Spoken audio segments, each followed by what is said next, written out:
और इस बीच वित्त मंत्री पी चिदम्बरम ने भी कहा है कि कुछ और कड़े फैसले सरकार जल्द लेगी, जिससे कि अर्थव्यवस्था दोबारा पटरी पर लौट सके और आर्थिक माहौल को सुधारने में भी इससे मदद मिलेगी। केंद्र की मनमोहन सिंह सरकार चैन से बैठने के मूड में नहीं है। रिटेल एफडीआई पर मिली जीत से खुश सरकार आर्थिक सुधारों की प्रक्रिया जारी रखना चाहती है। वित्त मंत्री की माने तो आने वाले दिनों में और बड़े फैसले लिए जा सकते हैं।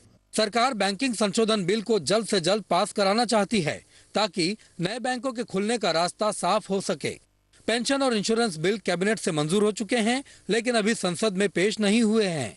कंपनीज बिल को स्टैंडिंग कमेटी से हरी झंडी मिल चुकी है, लेकिन संसद से मंजूरी मिलनी बाकी है। सबसे ज्यादा मतभेद goods and services tax bill पर है।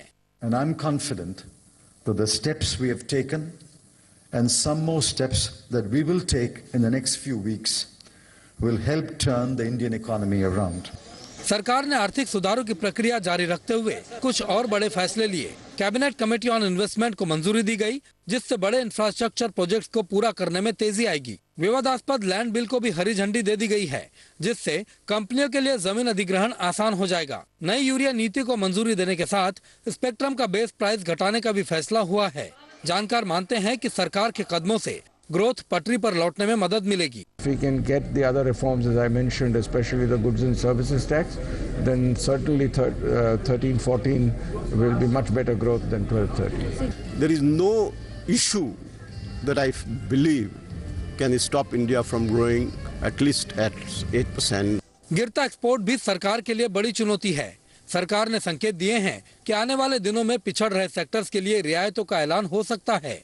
Let us wait and watch, and hopefully the government is now coming out with a new package for boosting exports in the last quarter, which Honourable Minister should be announcing towards the end of the week.